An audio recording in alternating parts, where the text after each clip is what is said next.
अस्सलाम वालेकुम व्यूअर्स, उम्मीद करती हूँ आप सब ठीक होंगे, खैरियत से होंगे, अपने अपने घरों में महफूज होंगे इंशाल्लाह ताला। आज का हमारा टॉपिक है कॉन्टिनेंट्स के ऊपर। हम कह सकते हैं कि हम ज्योग्राफ़ी के ऊपर आए हुए हैं। हम ज्योग्राफ़ी को डिस्कस करेंगे, ठीक है। और सबसे पहला जो मैंने टॉपिक उठाया है वो है कॉन्टिनेंट्स, ठीक है। हम पढ़ते हैं कि कॉन्टिनेंट्स जो हैं इतने होते हैं, ठीक है। एशिया कॉन्टिनेंट है, यूरोप है, ऑस्ट्रेलिया है, ठीक है।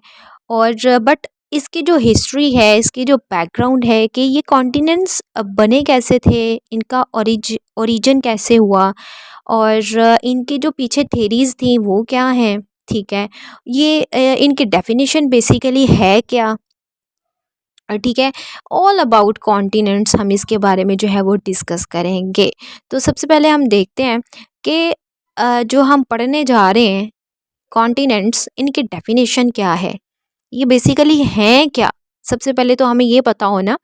तो continent as one of the earth's 7 main divisions of land. अब हमें पता है कि हमारी जो अर्थ है ये डिवाइड है, ठीक है। अब इसमें पानी भी है, आइलैंड्स भी हैं, और इसमें कॉन्टिनेंट्स भी हैं, ठीक है।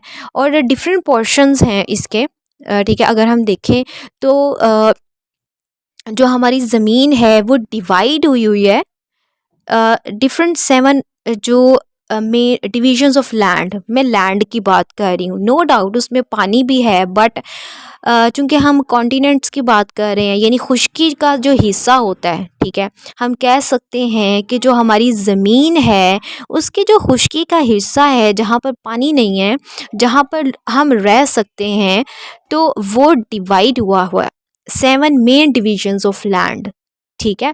उनको हम बोलते हैं कॉन्टिनेंट्स। अब बात आती है कि हमारी जो अर्थ है, ठीक है।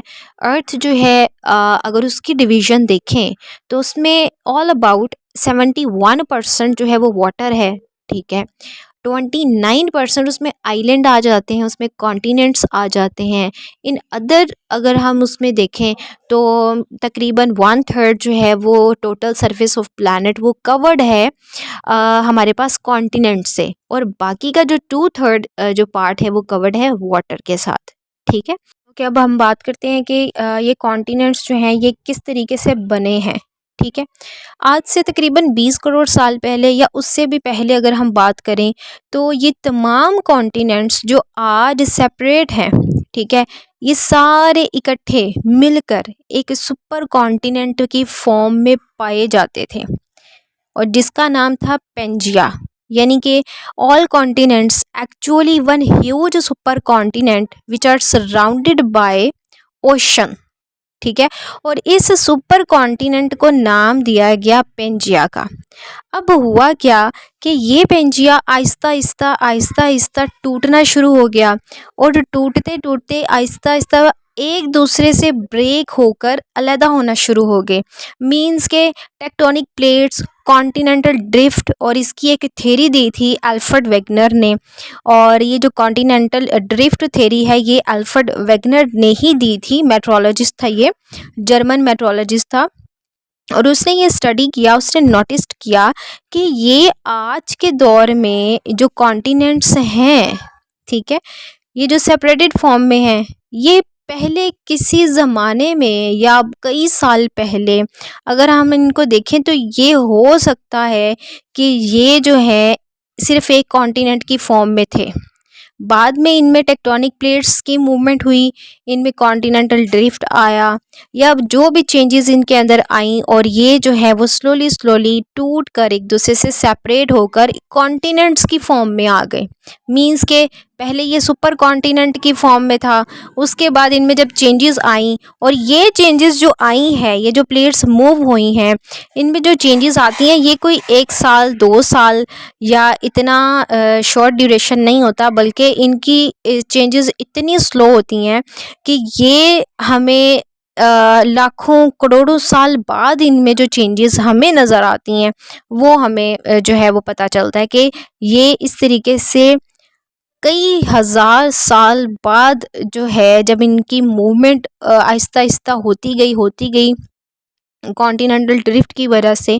तो इस तरीके से ये जो कॉन्टिनेंट्स थे ड्यू टू कॉन्टिनेंटल ड्रिफ्ट, जो कि पहले किस फॉर्म में थे, एक सुपर कॉन्टिनेंट की फॉर्म में, उनमें चेंजेस आई, ठीक है, टेक्टोनिक प्लेट्स मूव हुई, कॉन्टिनेंटल ड्रिफ्ट आया और बाद में ये सेपरेट होकर कॉन्टिनेंट्स की फॉर्म में आ गए।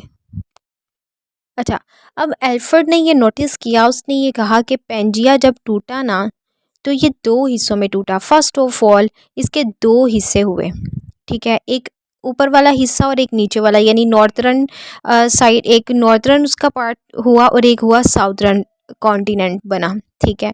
अब जो नॉर्थर्न कॉन्टिनेंट था, यानी ऊपर वाला हिस्सा या ऊपर वाला कॉन्टिनेंट दो हिस्सों में टूटा ना, तो ऊपर वाले को उसने नाम दिया यूरेशिया का। यानी वो कहता है कि पेंजिया जो है जब टूटा तो इसके दो हिस्से, मेजर दो हिस्से हुए, एक यूरेशिया, ठीक है, नॉर्थर्न कॉन्टिनेंट, और एक गोंडवाना लैंड यानी साउथर्न कॉन्टिनेंट का उसने नाम दिया।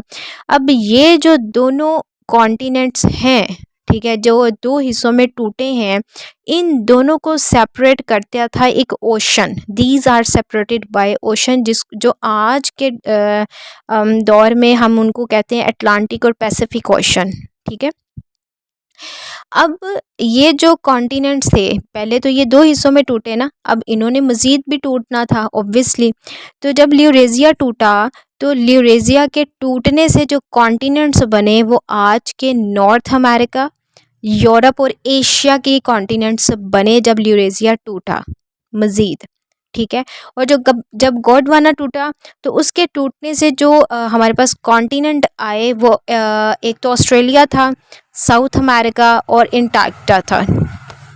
अब एल्फ्रेड का ये कहना था कि आज के जितने भी कॉन्टिनेंट्स हैं, ठीक है, अगर हम ये एक दूसरे के अंदर फिट होते हैं, ठीक है, जस्ट लाइक पजल्स, ठीक है, वो एक दूसरे के अंदर फिट हो जाते हैं। अगर हम उनको सेपरेट कर दें तो उनकी जो शेप है, उनकी शेप से अंदाज़ा हम लगा सकते हैं कि ये वाला जो हिस्सा है ये इसके अंदर फिट होगा। तो उसने ये कहा कि जितने भी कॉन्टिनेंट्स जो आज के दौर में मौजूद हैं वो एक दूसरे के अंदर फिट हो सकते हैं, और अगर हम इन सारे कॉन्टिनेंट्स को मिला दें किसी तरीके से, तो एक बार फिर से हमारे पास एक पेंजिया सुपर कॉन्टिनेंट बन सकता है, ठीक है।